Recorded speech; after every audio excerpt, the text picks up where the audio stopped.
लोकसभा चुनाव से पहले सबसे बड़ा सवाल यही है कि क्या विपक्ष एकजुट हो पाएगा।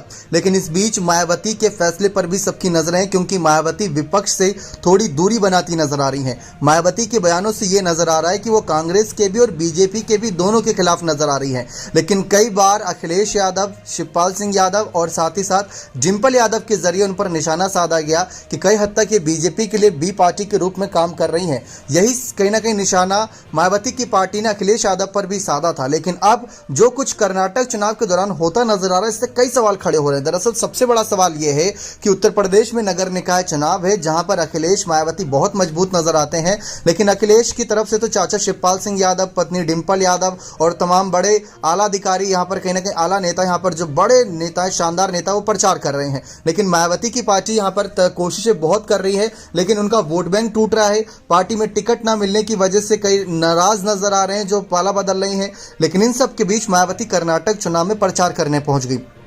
तो कर्नाटक चुनाव में प्रचार करने पहुंची, इससे फायदा किसको होगा? सबसे बड़ी बात यहां पर कहा जा रहा है कि फायदा यहां पर बीजेपी को होगा मायावती की इस रणनीति से, क्योंकि उन्होंने यह आरोप लगाया कि अगर मायावती कोशिश करेंगी कि उनके वोटर्स उनको वोट दें, तो जो कांग्रेस की तरफ जाना चाह रहे थे वो कांग्रेस की तरफ ना जाते हुए फिर वो ऑप्शन की तलाश करेंगे। क्योंकि जब यहाँ पर कहीं ना कहीं 3 पार्टियां 4 पार्टियां होती तो वोटिंग परसेंटेज अपने आप बढ़ जाता है। तो ऐसे में कांग्रेस के पास उन सीटों पर थोड़ी मुश्किलात हो सकती है जहां पर मायावती प्रचार करेंगी, और वहीं पर से बीजेपी को थोड़ा फायदा होगा, क्योंकि जो आंकड़ा कहीं ना कहीं कांग्रेस का बढ़ रहा था वोट परसेंटेज में, वो घट जाएगा थोड़ा बहुत और वो बढ़ जाएगा फिर कांग्रेस के खिलाफ यहाँ पर बीजेपी और बसपा में। तो उसका फायदा मायावती को नहीं बल्कि बीजेपी को होगा, ऐसा कहा जा रहा है। दरअसल यहाँ पर आपको बता दें, उत्तर प्रदेश में वैसे भी उन्होंने मेयर पद पर 11 मुस्लिम उम्मीदवार खड़े करे।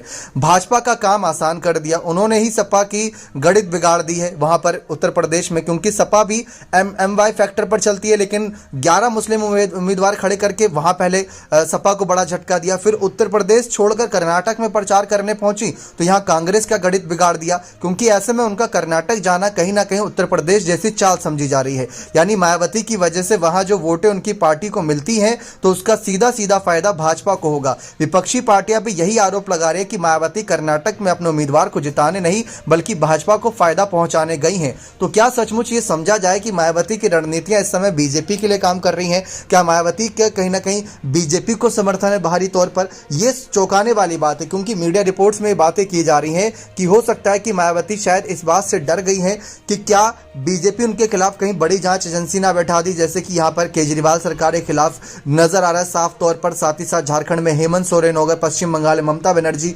उद्धव की सरकार तो वैसे ही गिरा दी गई। तो यहां पर कई सवाल खड़े किए कि क्या बीजेपी से डर गई हैं या बीजेपी के खिलाफ लड़ रही हैं, लेकिन वो विपक्ष को कुछ और नजर आ रहा है। तो सवाल बहुत बड़ा। अभी हाल ही में सीबीआई को लेकर मामला उठा था कि सीबीआई की जांच मायावती पर हो सकती है, ताजमहल कॉरिडोर को लेकर जो यहां पर करोड़ों की डील का घोटाला सामने आया था। तो उस मामले पर यहां पर जांच सामने आया, उसके बाद से मायावती की रणनीतियां बदल गई। पहले तो ये बात थी कि कई हद तक नगर निकाय चुनाव में उतरकर अपने प्रत्याशियों के लिए जोरों शोरों से प्रचार करेंगी, लेकिन अब रणनीति ये बन गई कि प्रचार तो नहीं करेंगे लेकिन रणनीतियां बनाएंगी। तो ये सारी चीजें समझ से परे। आप ही इस मामले पर अपनी राय दीजिए कि मायावती की रणनीतियां इस समय क्या कांग्रेस के खिलाफ नजर आ रही है या बीजेपी के खिलाफ नजर आ रही है या दोनों के खिलाफ है, या फिर बीजेपी के समर्थन में? अपनी राय कमेंट सेक्शन में जरूर रखेगा। बहुत बहुत धन्यवाद।